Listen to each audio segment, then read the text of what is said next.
Buenas noches, jóvenes.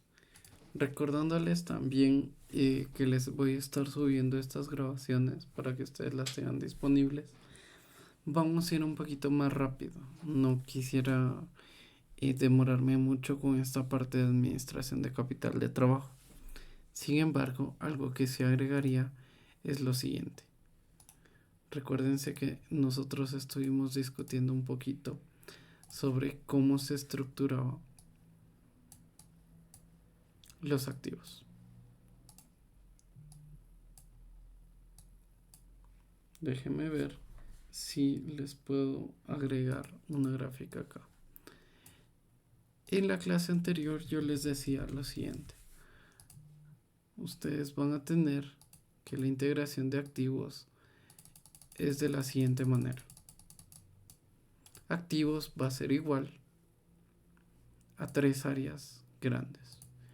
Inicialmente vamos a tener los pasivos gratuitos. Por segundo lado vamos a tener la deuda. Y por último vamos a tener el equity o patrimonio del accionista. Es decir, la parte que aporta el empresario. ¿Sí? Esto se los digo como tal para que ustedes reconozcan cómo se puede dividir los bienes de una empresa. Porque recordemos, activos solo estamos hablando prácticamente sobre los bienes que posee una empresa. ¿Por qué me interesa esta parte de hacer una connotación más grande sobre pasivos gratuitos? Pasivos gratuitos yo les establecería lo siguiente, que pasivos gratuitos se refiere a que son obligaciones de la entidad que no generan un costo adicional. ¿Sí?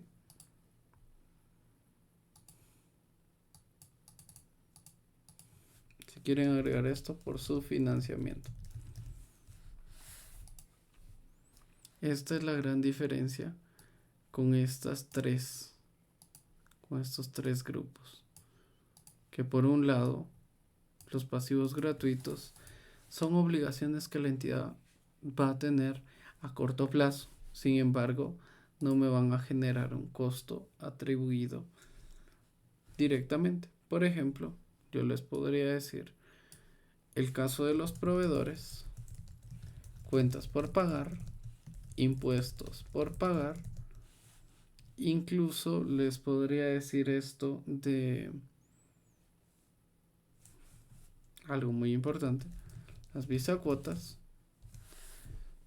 serían pasivos gratuitos. Y ustedes me dirían, ¿por qué las bisacuotas las considero como un pasivo gratuito? Porque a ustedes no les genera un costo.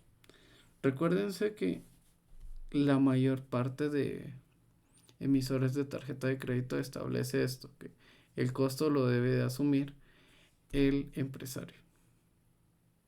Es decir, no el comprador. Si yo decido comprar con bisacuotas, no debería de asumir un costo adicional. A menos, y esto sí, solo sí, por ejemplo, el caso que sucede si yo quiero adquirir algún bien a más de 12 cuotas, por ejemplo, si es a 24 o es a 36, tiene un costo adicional. Y yo debo reconocer que este costo adicional lo voy a asumir yo. Y este podría ser un costo de financiamiento.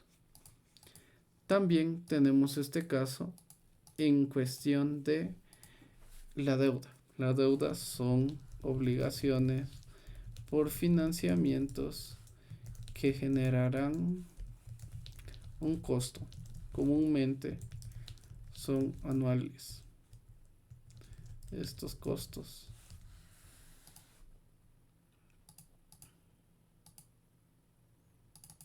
¿Sí? ¿Qué diferencia existe entre estas dos? Por ejemplo, si yo decido adquirir un financiamiento en una entidad financiera, esta obligación me va a generar un costo anualmente. Es decir, la entidad financiera me va a cobrar intereses o un costo de deuda por financiarme y por respaldarse ante el riesgo. Por ejemplo, pueden ser préstamos fiduciarios, prendarios, hipotecarios, arrendamientos financieros, leasing, como se le llaman comúnmente, incluso puede ser préstamos por bonos, pero estos son los tipos comunes de deuda que nosotros vamos a encontrar. También tenemos el equity o el patrimonio del accionista,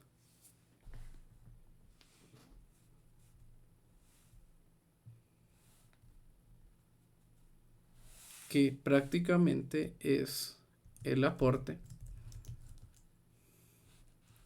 residual después de haber cumplido con las obligaciones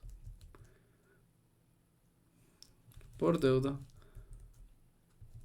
por costos y gastos o por asumir gananciales anuales. Prácticamente el inversionista queda de último, porque él va a tener el aporte residual. Es decir, si yo invertí $100,000 o 100,000 quetzales y yo tuve errores con una entidad bancaria y tuve que vender ciertos activos para pagar esa deuda, ¿qué le va a quedar al inversionista? Solo la parte residual. Podrían ser, por ejemplo, 50,000 quetzales al día de hoy. Entonces, mucho cuidado con esto. ¿A cuál le damos más prioridad? Les diría que incluso están casi que por orden. Yo le daría prioridad a la deuda, después a los pasivos gratuitos y por último quedaría el accionista. ¿Sí? Entonces, comenzando con esto, ¿por qué hablamos sobre pasivos gratuitos y por qué me doy un corto preámbulo a esta parte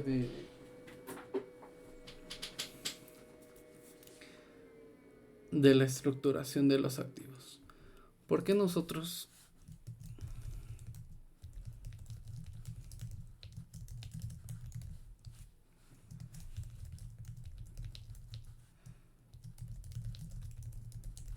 tenemos dos terminologías, que una se llama capital de trabajo y la otra capital invertido.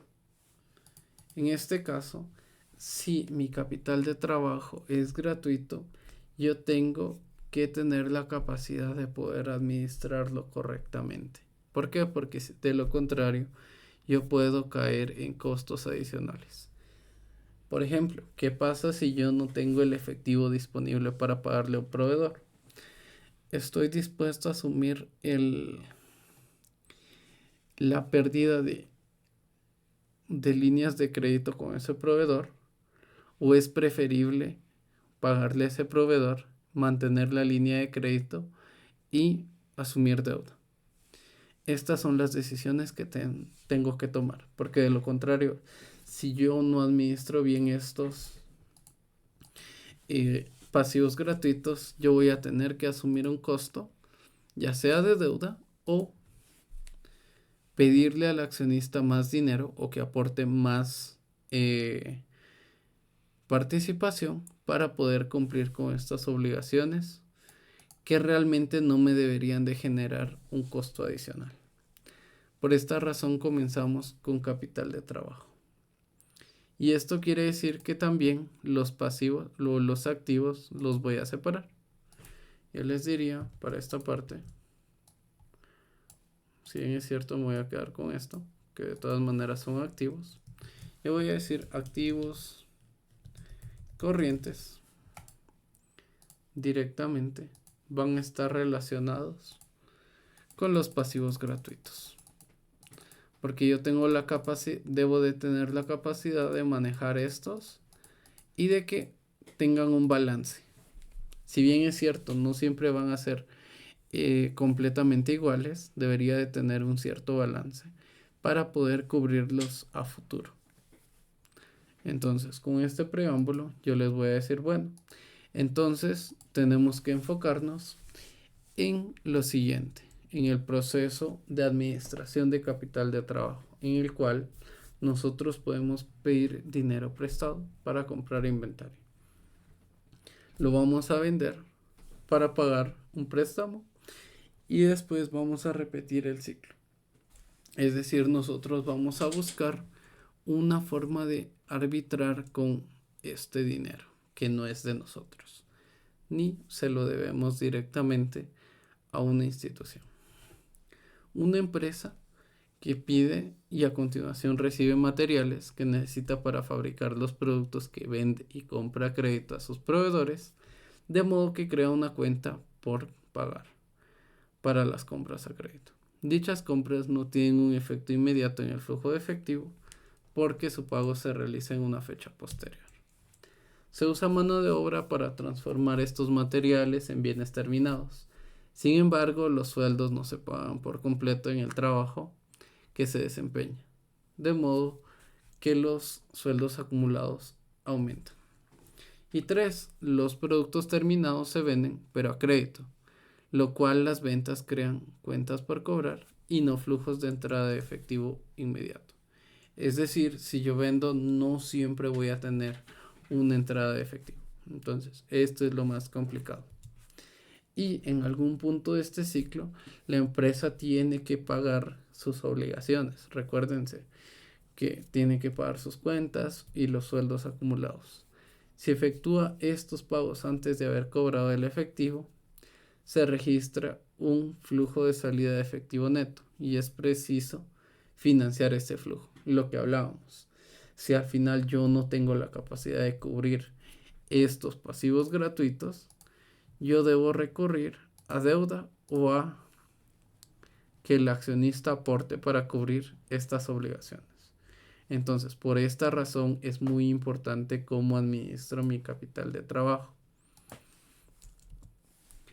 Y el ciclo se completa cuando la empresa cobra las cuentas pendientes, quizás en los 30, 40 días, y en ese momento la empresa está en la posición de pagar el crédito que se usó para financiar el producto. Y después podemos repetir este ciclo. El modelo de ciclo de conversión del efectivo se formaliza con los pasos anteriores y esto transcurre a momento de que la empresa efectúa pagos o invierte en la producción de inventario y en el momento que recibe sus flujos de entrada o cuando recibe un rendimiento en efectivo de su producción. Y en el modelo nosotros vamos a usar cierta terminología. Como bien platicábamos en la clase anterior, vamos a considerar el periodo de conversión del inventario, es decir, cuánto tiempo me toma a mí transformar mis bienes y también en venderlos. Es el tiempo durante el cual un producto va a estar en el inventario en las etapas antes a su terminación. Es decir, yo voy a realizar la siguiente división. Mi periodo de conversión va a ser igual a mi inventario dividido mi costo de ventas dentro de 360 días. Y este resultante va a ser en días. Y un ejemplo que les doy es este. Ustedes tienen un inventario de 2 millones y el costo de ventas de 3 millones, 3.8 millones. Lo podemos hacer acá para que ustedes puedan ir a la par. Y perdón por la calculadora, pero si ustedes recuerdan es el inventario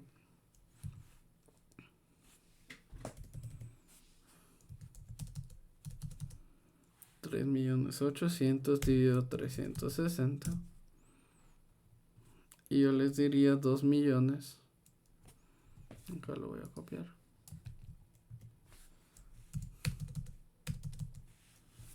dividido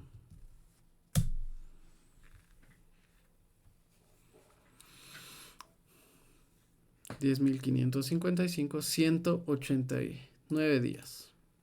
Acá tenemos la operación realizada, que 2 millones dividido 3.800 de costo de ventas dividido 360 va a ser igual a 189.47 días. Yo les diría, para mi caso, no vale la pena utilizar este punto 47. ¿Por qué? Porque yo lo tengo que demostrar en días. Para mí son 190 días. Son 190 días que me toma transformar el inventario y que también me toma vender este inventario.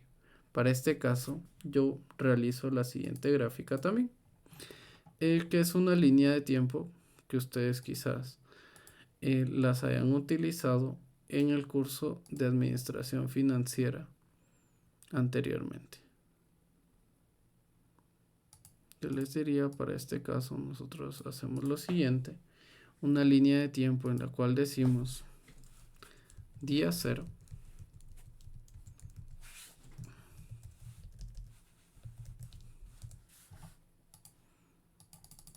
ya tenemos el día 0 directamente.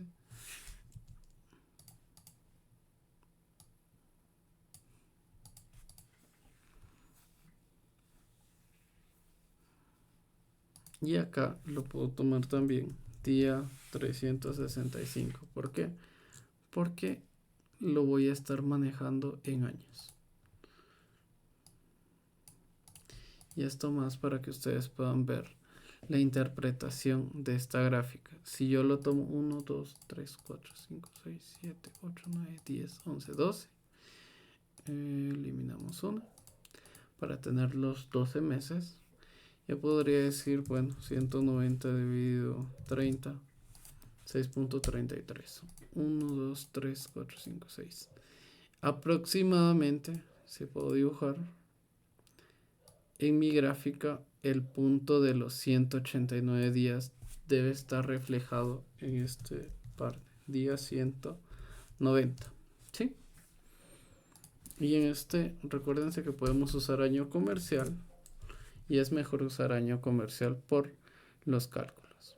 Prácticamente yo estoy diciendo lo siguiente: 190 días me toma transformar y vender los productos. ¿Sí?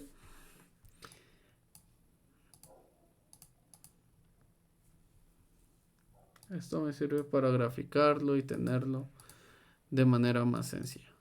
190 días me toma realizar esta transacción. Siguiente. Nosotros también vamos a decir que tenemos que determinar cuánto tiempo me toma cobrar el efectivo. Es decir, cuánto tiempo después de la venta cobro o convierto en efectivo esta venta. Para este caso vamos a realizar lo mismo. Cuentas por cobrar dividido ventas al crédito anuales dividido 360. En este caso vamos a tener las cuentas por cobrar a la fecha, que son 500.000, y las ventas al crédito anuales de 2.5 millones. Por lo que vamos a reemplazar 500.000 dividido 2 millones dentro de 360 días nos da un total de 72 días. Si lo hacemos de esta manera, quiere decir que aproximadamente en nuestro ciclo de conversión del efectivo debe estar ubicado en esta parte. ¿Sí? Y nosotros podemos decir cobro efectivo de cuentas por cobrar.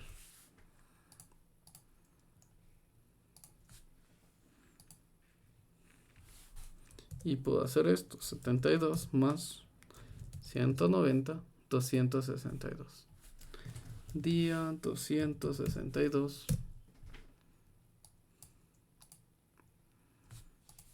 Yo cobro mis cuentas en efectivo durante un año. Y por último, recuérdense que también tenemos que considerar cuánto tiempo me toma pagar todas mis obligaciones inmediatas. Es decir, mis cuentas por cobrar dividido el costo de ventas dentro de 360 días. Y para este diferimiento vamos a hacer lo siguiente. Vamos a tener 350.000 dividido 3.8 millones dividido entre 360 días. Y en este caso nos da 33 días. Yo voy a hacerlo lo más básico posible, pero esto quiere decir que al día 262 yo voy a cobrar mis cuentas. ¿Sí?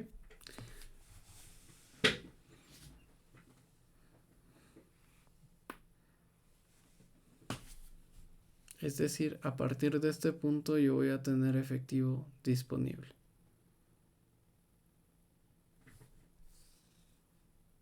Y mi ciclo de vida, si ustedes toman en cuenta en esta parte el ciclo de conversión efectivo, vamos a tomar los siguientes aspectos.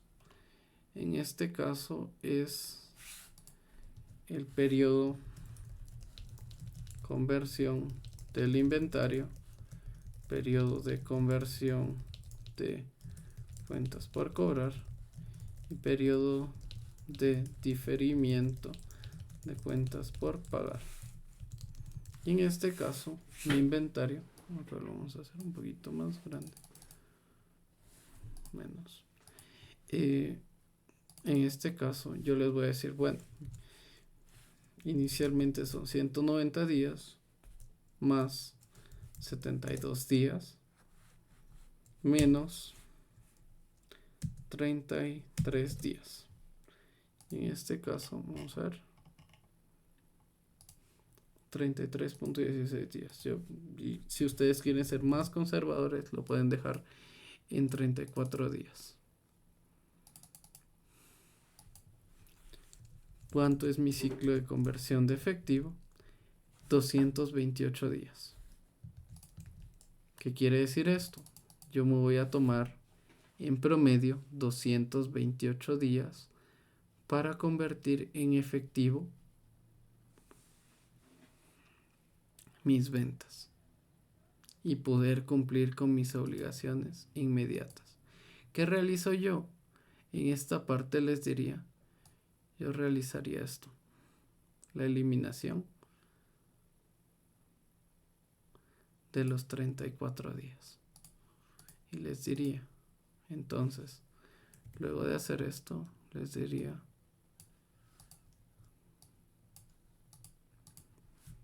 ciclo de conversión del efectivo. Y esto es realizado en 228 días. ¿Por qué me interesa? Porque yo directamente lo puedo extrapolar a futuro. ¿Cuántos ciclos de conversión de efectivo puedo tener durante el año? Es decir, 228 dividido 360. Solo puedo, es al revés, 360 dividido 228, me da culpa. Y 1.58 ciclos de conversión del efectivo. Esto quiere decir que en el año siguiente este ciclo se va a incorporar parcialmente. Esta es la explicación de cómo funciona el ciclo del efectivo, y si ustedes tienen alguna duda, yo también les voy a estar subiendo la clase con respecto a valor de el dinero en el tiempo, valor actual neto, tasa interna de retorno y payback. Pero esto inicialmente es administración de capital de trabajo. Si ustedes tienen alguna duda, no duden en consultarme. Saludos, jóvenes.